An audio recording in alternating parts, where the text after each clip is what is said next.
guys, in this video I will explain to you how I actually made money crashing my E36 last winter.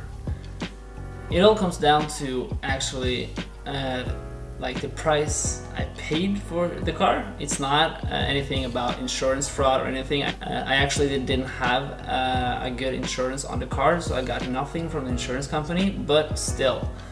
I bought my E36 323i manual 96 model for a little bit over 800 euros.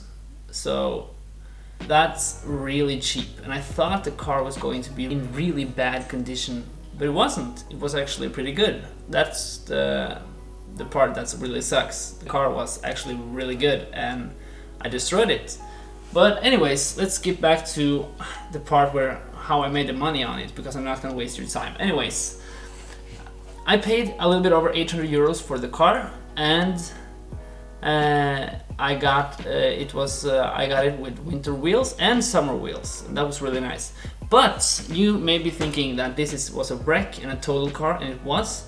This was not drivable in any way. Well, it was drivable actually, but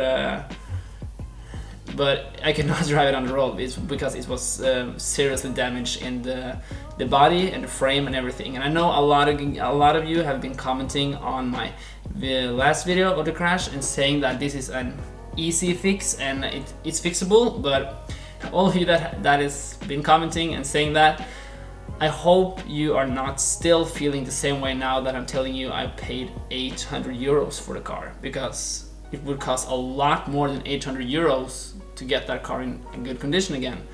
So that's why I did not repair it. But the car actually started after the crash, and it was kind of drivable.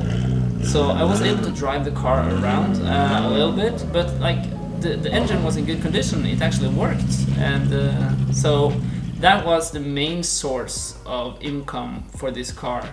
The engine, because this is an M52 B25, and those are 170 horsepower, and those are actually pretty, like, people want those engines. They're good reliable engines.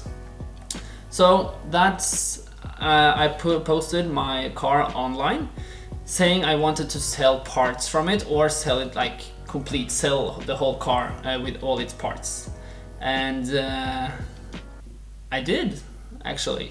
A guy offered me 750 euros for the whole car. And for me that was, yeah, well, why not? It was winter, it was cold, I did not have a body shop to work in, so I could not take off all the parts myself and sell them piece by piece. And for me, being offered 750 euros just to get that problem off my hands, that was the absolute best solution I have done, or that was the best solution I did at that time, and I do not regret it now. But you are now saying, well, it's 50 euros left in that puzzle, but still we are missing 50 euros there. But that's pretty simple. The summer wheels, I did not deliver the car with the summer wheels, and I actually sold those summer wheels for 300 euros. So there we have it. I already made money, but that's not it. I also sold the front bumper on the car for 30 euros. So that's even more money on the car. I mean, it's as simple as that. I actually made money crashing a car. It sounds really absurd, and this is not something that I wanted to happen. Of course not. And I mean, of all the days, I think after I started this YouTube channel, I have never, maybe once or twice, filmed with a GoPro on my head. But why on exact this day I decided to put a GoPro on my head and then film and record that I'm driving, and then I crashed, and it was like a really realistic, it was a genuine good footage of me crashing the car. It's really realistic. What you see in that video is exactly the same like I experienced that day, and it was terrifying. But it all happened so fast, I mean, you couldn't think. But anyways,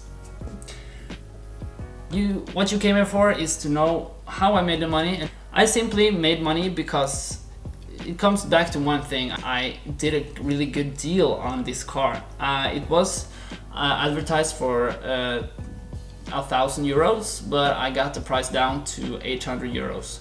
And like I said, when I bought it, I thought it was really bad, but it wasn't actually. It was actually quite good. So that's the main thing to think about. Like, if you make a really good deal on your car, then, and that's what I was thinking as well. Like, I already had my 320 diesel at the time I bought this, and I mean, I didn't need 2 cars, but still I bought it. And why? Because I thought about, okay, so if I maybe dent the back or it's too much rust on it, or anyways, I can sell the engine. So I always think like that when I buy cars, like the Cabriolet as well.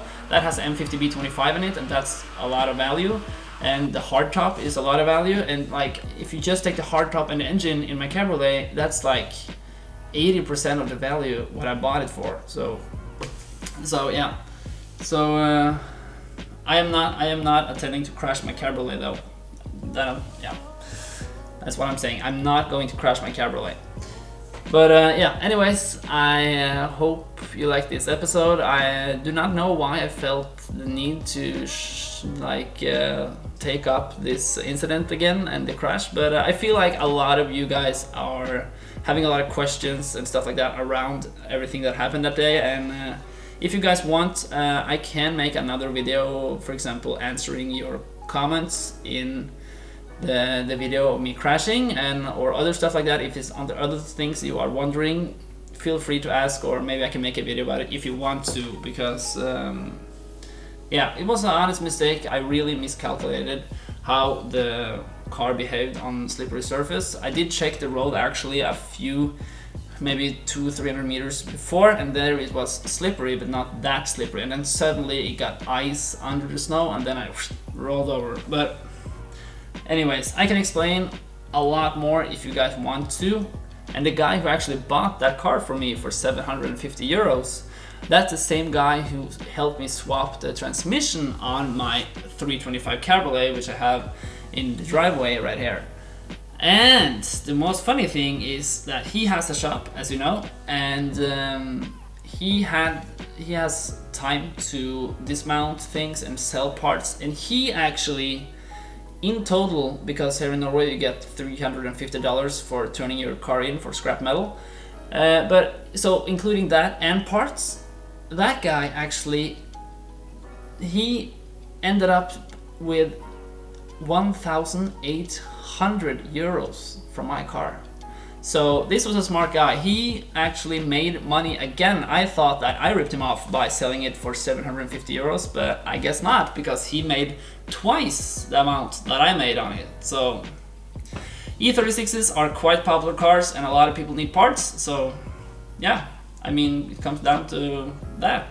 Like, you need to find the right type of car. And I mean, like, I have never actually owned the E36 with a 4-cylinder banger.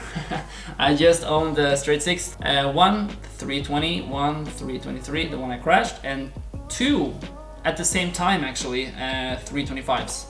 So and E34 as well, 520, 525. The only thing I have, E39 I had, it's a 520. So I'm really getting to know these M50 and M52 engines, the straight 6 ones. So my diesel car now is a straight 4, but I really like the diesel as well. So thank you guys for watching. I hope this was some kind of helpful for you, and maybe you got some answers that you have been wondering about around this incident and everything that happened to the car and whatnot.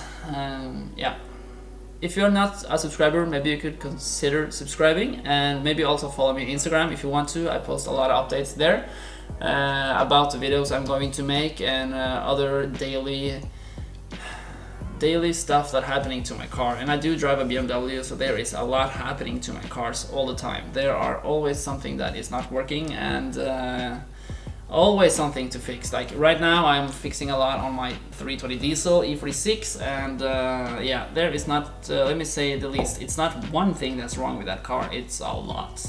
So yeah, a lot of work needs to be done, but I will get it done. And yeah, anyways, thank you for watching, and thank you for listening, and I hope you like this information I got you. Maybe you can think a little bit different when you're buying your next car and thinking more about the values, not of the whole car, but maybe the car as it is in parts and what kind of parts is valuable on a car. So yeah, I hope you are having a great night, and I will see you later. Goodbye.